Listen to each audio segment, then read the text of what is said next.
Grocery time! Bago ka lang din ba dito sa Amerika mga kabalaybay? Tulad mo rin ba kami na naghahanap ng Asian products or Asian items?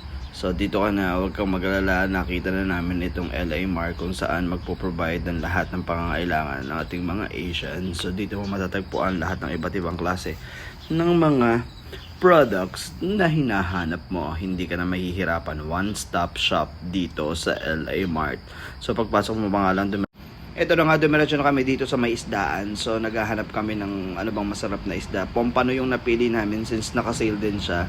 Kumuha din kami nitong blue crab since naka-sale din ang blue crab.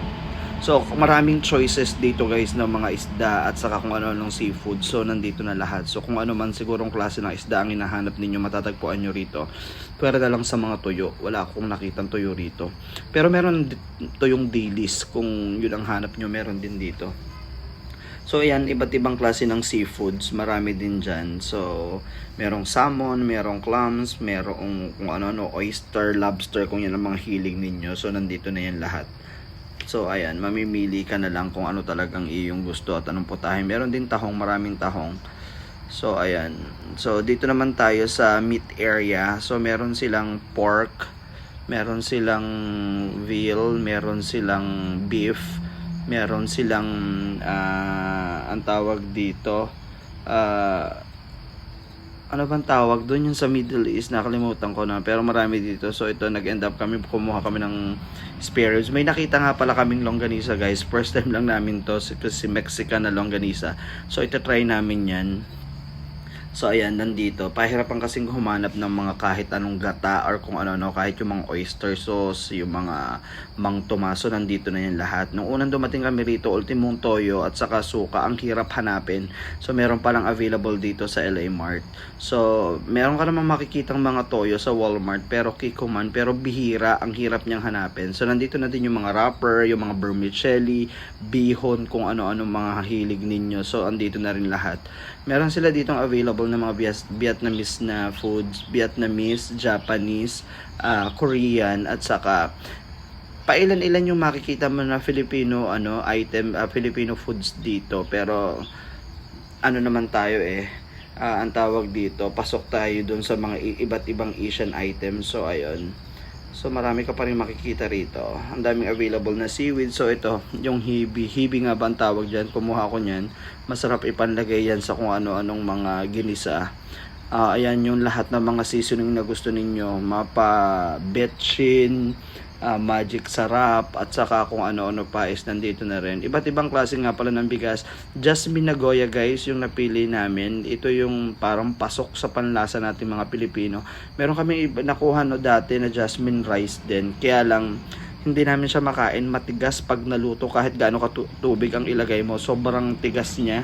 Tapos buhaghag. So hindi parang pasok sa panlasa natin mga Pilipino. So ayun, pero itong Jasmine Nagoya is okay din naman.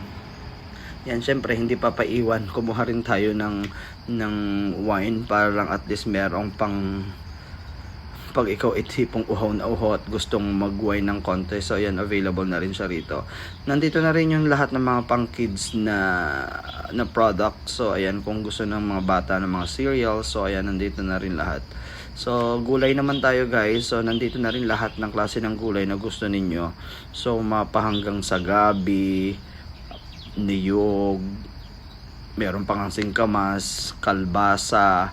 Ayan, meron din papaya kung gusto mo magtinola, kamatis, maraming klase. Ayan, iba't ibang kulay ng patatas. Nandiyan na rin kamuting kahoy, kamuting bagin, labanos. Yan, pagkakalalaki ng labanos na yan. So andito na din yan guys lahat.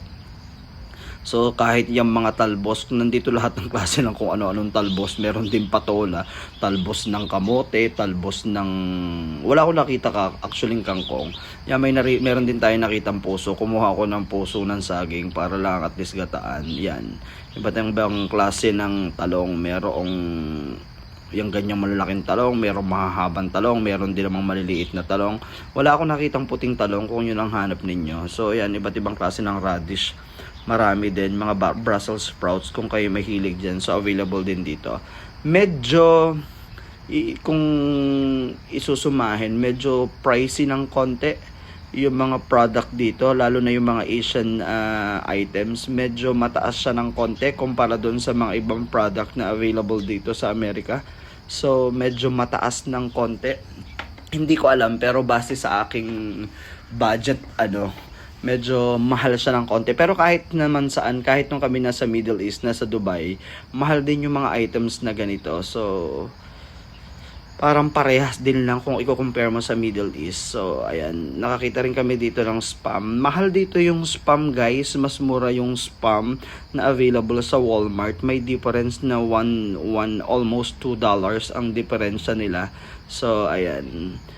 Since paborito ng ko yung Vienna sausage, ginagawa niyang breakfast yan. So, yan, kumuha na rin siya ng mga ilang peraso. After nyan, guys, nag-check out na kami. So, ayun guys, kung kayo nandito sa Virginia at dito sa may Alexandria, hindi na kayo kailangan pang kung saan saan maghanap ng mga items na kailangan nyo. So, ito yung mga product na nakuha namin. So, kita mo, sinalansan ko na excited na naman ang Chokokoy. Ang bulilit na ito. So, ito guys, meron tayong bigas, meron tayong ulam, meron tayong mga seasoning yan. Hindi rin tayo nagpahuli dyan sa gin ramen since favorite namin yan.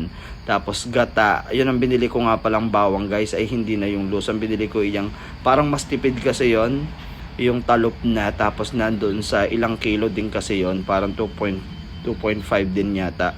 So ito yung mga isda na nakuha namin, pompano at saka crab. O, sige na, bye bye.